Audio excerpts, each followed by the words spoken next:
Hello, আর দেরি না করে ঝটপট ঝটপট বানিয়ে ফেলুন পনির স্যাটে।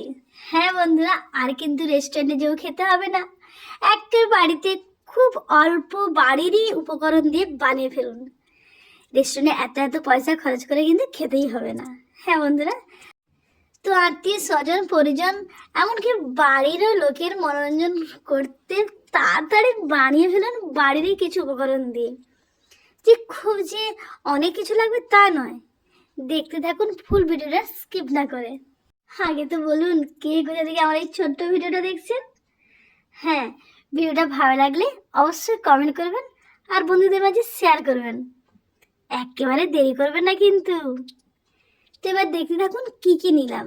নিয়েছি পনির, পেঁয়াজ আর ক্যাপসিকাম, সবগুলো কিন্তু চৌকো চৌকো করে কেটে নিয়েছি।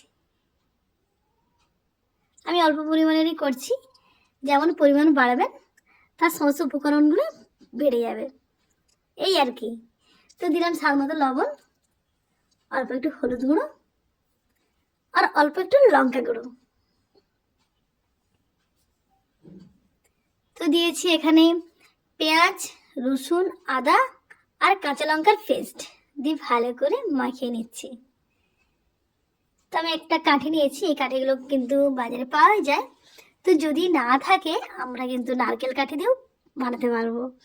তো নারকেল কাঠিগুলো এক চাকার মতো সাইজ বা তার থেকে একটু অল্প করে সাইজে কেটে নিতে হবে আর মুখগুলো একটু সোয়া করে দিতে হবে, এই তো ভাত।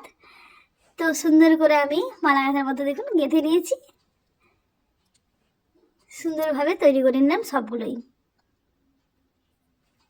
এবার একটা বোলের মধ্যে নিলাম অল্প করে কর্নফ্লাওয়ার, আমি এখানে 1.5 চামচের মতো কর্নফ্লাওয়ার নিলাম।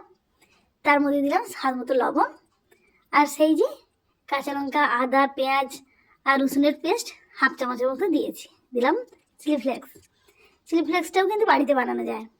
শুকনো লঙ্কা ভেজে একটু গুঁড়ে নিলেই হয়, হামাদিস্তা বা শিলের মধ্যে একটু থেতো বা গুঁড়ো করলেই চিলি ফ্লেক্স বানানো হয়ে যায়। দিলাম একটা ডিম, ভালো করে ফেটিয়ে নিয়েছি। তো খুব যে একেবারে পাতলা হবে তা নয়, আবার খুব মোটা হবে তাও নয়। তো একে একে ডুবিয়ে নিয়ে হালকা হিট তেলের মধ্যে ছেড়ে দিলাম। এদিক ওদিক পাল্টিয়ে উল্টে পাল্টে গোল্ডেন ব্রাউন কালার করে ভেজে নিতে হবে। তো বন্ধুরা, আমরা তো রেস্টুরেন্টে অনেক অনেক টাকা পয়সা খরচা করে খাই না, তো বাড়িতে কিন্তু অনেক বানানো যাবে খুব অল্প পয়সায়। তো আর দেরি নয়, আত্মীয় স্বজন পরিজনদেরকেও কিন্তু সুন্দরভাবে সার্ভ করা যায়। তো এবার বলুন তো কে কোথা থেকে আমার এই ছোট্ট ভিডিওটা দেখছেন, অবশ্যই কমেন্ট করবেন।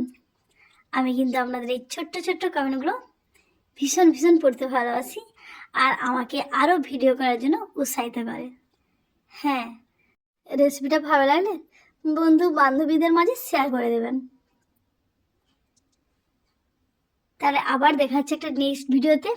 এখন দেখা রাখছি, আর আপনারা যে যেখান থেকে দেখছেন সবাই সুস্থ থাকুন, ভালো থাকুন, সাবধানে থাকুন আর শীতটা সুন্দরভাবে উপভোগ করুন, কারণ জমিয়ে শীত পড়েছে যে, তাই না?